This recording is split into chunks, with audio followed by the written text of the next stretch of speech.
Hello friends, next question आएगा ए और are वाला, असर्शन और रीजन वाला। इसको थोड़ा ध्यान से करना होता है, लॉजिकल क्वेश्चंस होते सिंपल है। तो सबसे पहले ऑप्शन पहचानना होता है। पहला लिखा है बोथ, अगर दोनों ही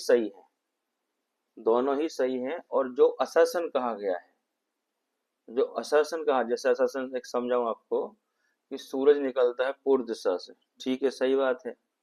और क्यों निकलता है? अर्थ होती है, रोटेट होती है, रीजन बता दिया।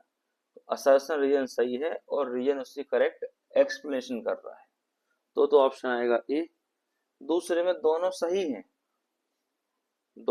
हैं, पर उसका रीजन, जो रीजन गिवन है वो करेक्ट एक्सप्लेनेशन नहीं कर रहा है, अच्छे से समझा नहीं पा रहा है कि इस कारण से हो रहा है।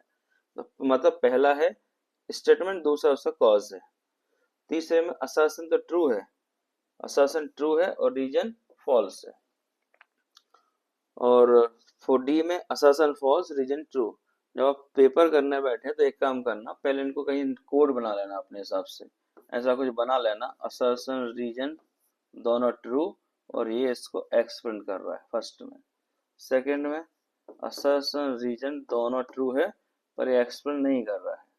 थर्ड में असर्शन तो ट्रू है और रीजन यहाँ पे रॉन्ग है, रीजन यहाँ पे ट्रू है, असर्शन रॉन्ग है। ऐसे कुछ बना लीजिएगा जिससे आपको पेपर में जल्दबाजी में गलती ना हो। अब चलिए हम बढ़ते हैं क्वेश्चन की ओर।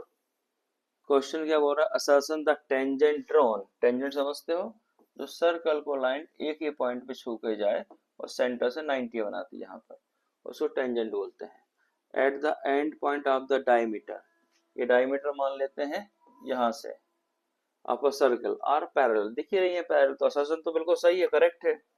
Diameter of the circle is the longest chord, diameter इसकी लॉन्गेस्ट कॉर्ड होती है, ये बात भी सही है, दोनों बातें सही हैं। चलो इसका डायग्राम देख लेते हैं अपन। अब इसमें देखिए, ये तो डायमीटर हो गया ए बी और ये दूसरी टेंजेंट हो गई सी डी, मतलब ये फर्स्ट टेंजेंट, ये दूसरी टेंजेंट, डायमीटर तो इसको मान लेते हैं अपन, ए बी सी डी दे दिया है, पी क्यू मान लेते, चलो डायमीटर हो गया इसका पी क्यू। अब ये पैरेलल तो दिख रही है हमें, पर जो रीजन बोला है कि लॉन्गेस्ट कॉर्ड होती है वो रीजन नहीं है, रीजन को देना था कि अल्टरनेटिव एंगल है। पैरेलल होने के लिए अल्टरनेटिव एंगल की बातें होती हैं, कहीं जेड बनना चाहिए, कहीं पर एन बनना चाहिए।